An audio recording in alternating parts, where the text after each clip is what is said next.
Kelly Loeffler here? Where's David Perdue? He ought to be standing right here. Those two people want your vote, then they ought to tell you what we're telling Brian Kemp. Get a special session of the legislature now. Do not be fooled twice. This is Georgia. We ain't dumb. We're not going to go vote on January 5th in another machine made by China.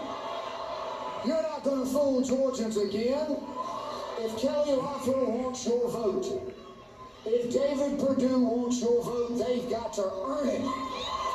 They've got to demand publicly, repeatedly, consistently, Brian Kemp call a special session of the Georgia legislature, and if they do not do it, if Kelly Loeffler and David Perdue do not do it, they have not earned your vote.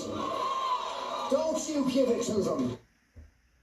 Hello, I'm Kyle James Lee, the majority owner of Bernie Sanders' Dank Meme Stash. This is my first in-person video on YouTube. I'm registered as no party preference. I'm an independent, but I'm also a leftist progressive.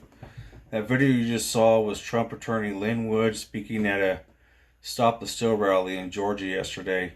Instead of telling the rally goers to vote for the Republican candidates in Georgia's January 5th runoff Senate election, Wood and Trump attorney Sidney Powell told the crowd to not even vote in the election.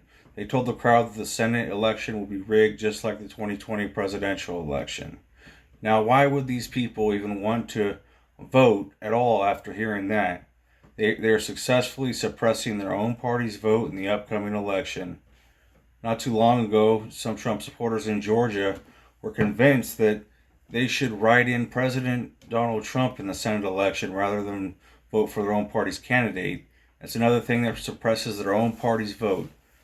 There's also the fact that Georgians who plan to vote for the Democrats are all fired up about this election and are ready to vote, when meanwhile Trump won't even be on the ballot, which makes some Trump supporters less motivated and less likely to vote in the January 5th Senate election.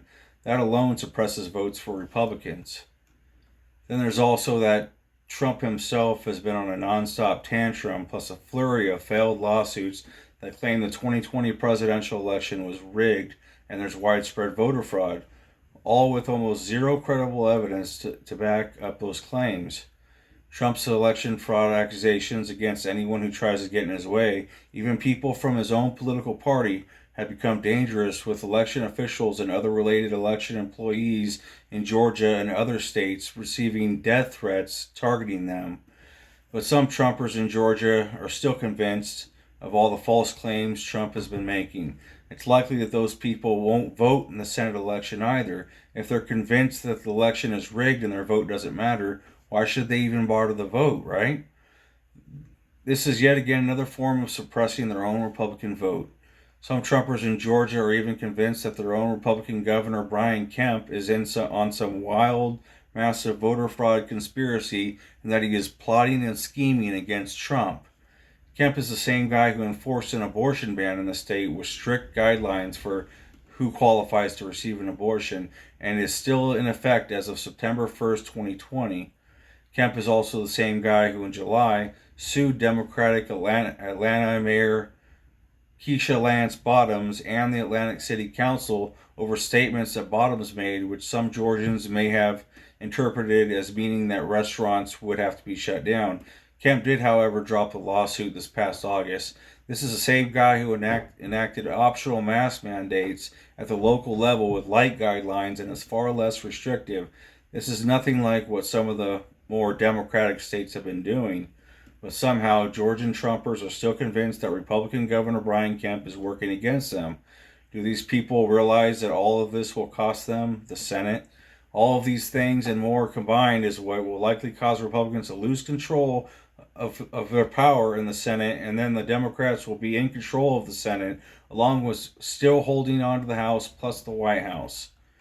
I'll leave you with this. In the near future, there very well may be a massive Republican uproar after a lot of these Trumpers discover that they were in fact the ones being lied to during the 2020 presidential election, let alone Trump's entire presidency, that Republicans in Congress remained silent and didn't stand up to any of it.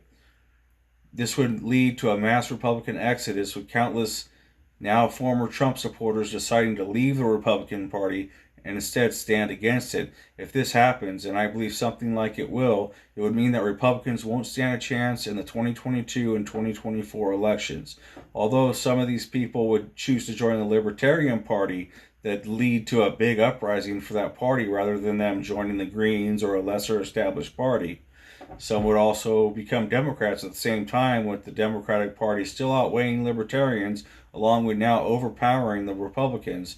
But there are those who remain independents but change their voting decisions come election time. There will also most likely be a new progressive party, type of political party, that will change how Congress and especially the Senate will operate. I won't get into details about how the new party will work or reveal its name right now to better safeguard the new progressive party until the time comes for it to be publicly revealed. It would be the end of the Republican Party for generations, and it'd be the party's own fault and own undoing.